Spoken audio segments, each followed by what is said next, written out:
২৬ September জাতিসংঘের ৮০তম অধিবেশন উপলক্ষে ২২ সেপ্টেম্বর যুক্তরাষ্ট্রের সফরে যাচ্ছেন প্রধান উপদেষ্টা।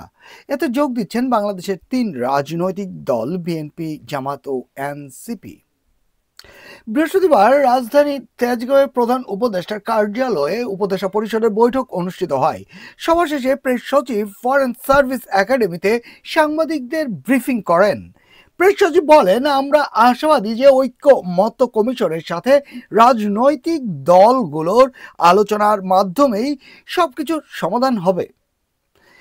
অপর এক প্রশ্নের জবাবে শফিকুল আলম জানান, চলতি বছরে জাতিসংঘের সাধারণ পরিষদ অধিবেশনে প্রধান উপদেষ্টার আমন্ত্রণে রাজনৈতিক দলের নেতারাও অংশ নেবেন।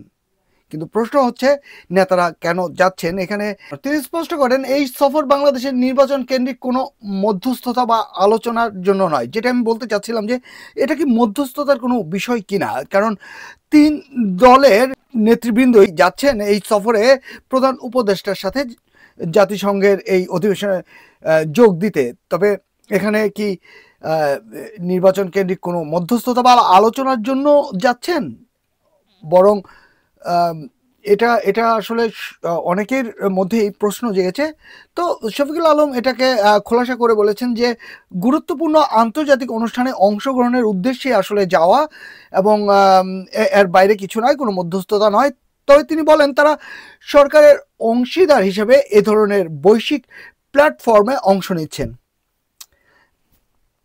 এটা যাই হোক, এটা নিয়ে আর বাড়াচ্ছি না। ব্রিফিংয়ে প্রধান উপদেষ্টা উপপ্রেস সচিব আবুল কালাম আজাদ মজুমদার ও প্রধান উপদেষ্টার সিনিয়র সহকারী প্রেস সচিব ফয়েজ আহমেদ উপস্থিত ছিলেন।